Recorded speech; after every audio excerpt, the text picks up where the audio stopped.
And the only reason I stopped taking them was because I had a psychiatrist who used to give me samples of this one that worked for me. It seemed to work better out of all the other ones, but because my insurance wouldn't cover actually getting it at the pharmacy. He retired a year and a half ago, and so I wasn't able to get it anymore, and my insurance still wouldn't cover it.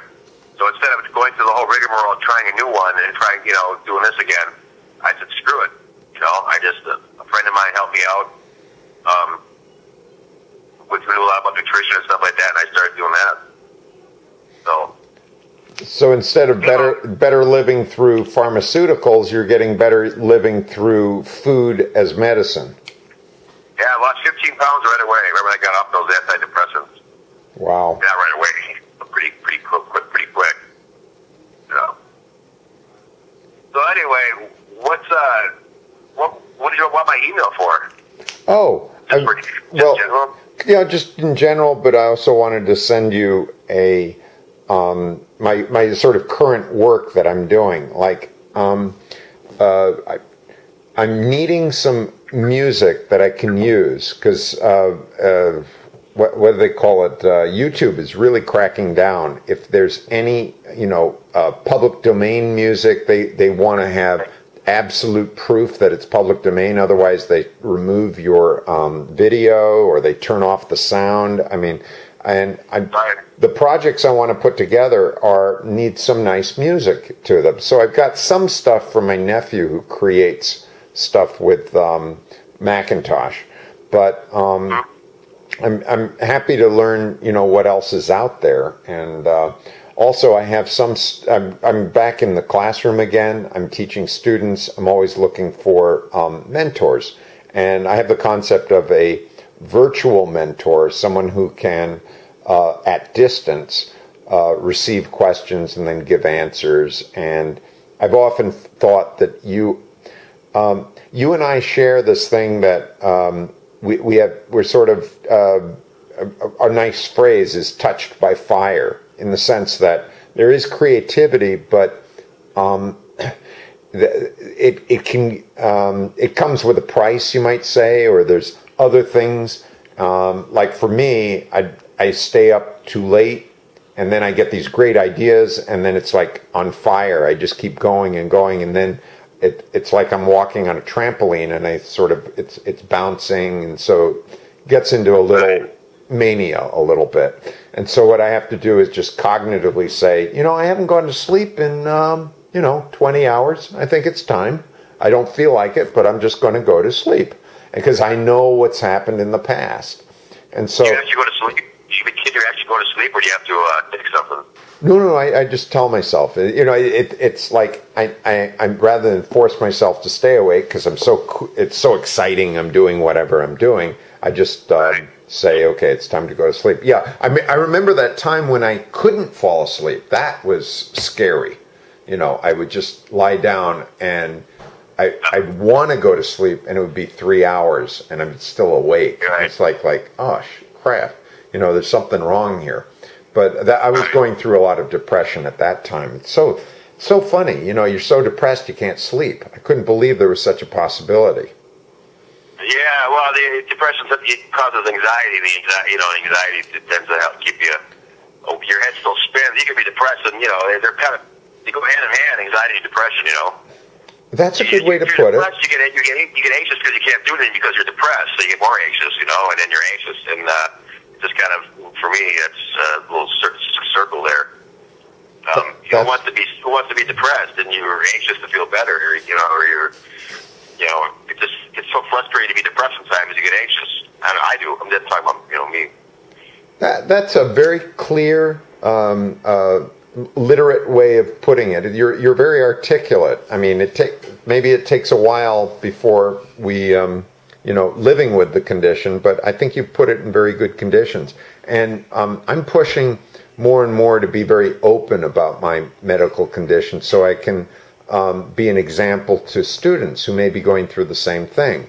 And, I think I have a friend who says that anything medical should be open, because then other people, why hide the fact that we've got cancer or whatever? because right. you know, 30 years ago, you didn't want anybody know.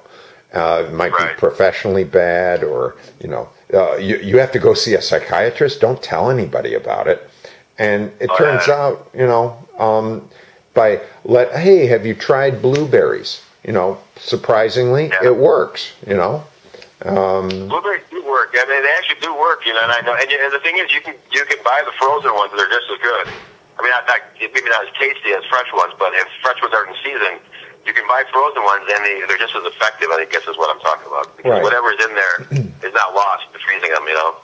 And I think it's false economy if you think, well, I got these free pills, they're you know, or my insurance covers the cost of the pills. You don't. What's it cost to have an extra 15 pounds on you? You know, that you really wouldn't want to have. There's something beyond it. There was a newspaper that was coming out at the time, and they don't have it anymore. It was called Minnesota Naturally, I think, or Twin Cities Naturally. And it's not out anymore, but every week they focused on some illness or some sort of ailment that you could actually heal or control naturally with either supplement or through nutrition. And so that's where I started getting on this thing. Like everything out there was something for that. You know, and if you find it in wherever you're at, like I have a local little health, I don't want to call it health foods, they sell supplements, they sell, you know, tinctures and herbal stuff, and they're just on the street. And there's something for everything, really. And the problem I had with antidepressants was not to force that topic, but was more that it's kind of like pain pills, you know. They're kind of just they're just masking it. To me, they were just masking it. They were just kind of like making it not happen, but not for the proper way or reason. Because the reason this is happening is there's something I'm lacking in my body, and those pills aren't getting it back. They're just masking the depression with something else. And so it seemed like that. It seemed like just like logical just to go out and get something to replenish myself or whatever I was lacking in, than to cover it up anymore, you know? I mean, yeah, you know, pain pills, they'll cover the pain up, but, you know, you're going to go out and you're going to, you know, work your muscles even harder and probably do more damage, you know?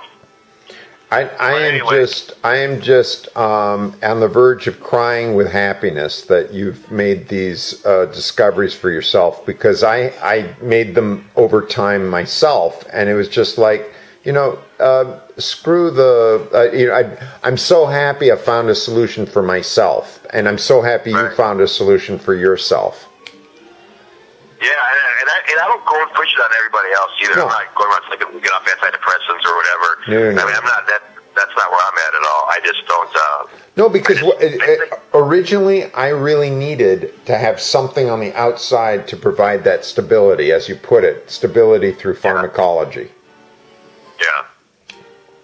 Yeah, you know, you might not be as susceptible to the side effects of certain medications as me either, you know. I seem to get them. If there was a list of side effects, it seemed like I would get them, you know. Oh, yeah, that's happening. That's why that's happening. Oh, okay, you know, and it just doesn't seem... but anyway, well, you should send me the music you're using and maybe some ideas of what you're looking for. Maybe even if you pull something off the internet that you like, but that somebody else wrote, and you want, you know, like maybe a certain style, I could take a listen to that, you know. Wow. But I think that's when someone tells me kind of where they're, like, what they want it to sound like. And I wouldn't copy it. I wouldn't do something like where I would just change it enough where it'd be legal, you know, not like some people do. Like with jingles or whatever, you know, they go in there and take a Beatles song and just change a couple notes in it just enough to make it so they can't get sued. Right. You know, that's not really fair either, you know. But, yeah. Hallelujah, they can't do that song fast, so that's kind of why that's where it's at. But you know what I should send you? I should send you my video demo that I made.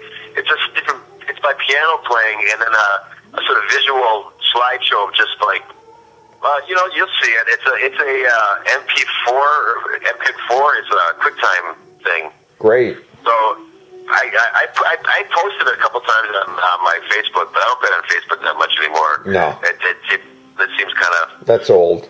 What comes next, you know? Yeah.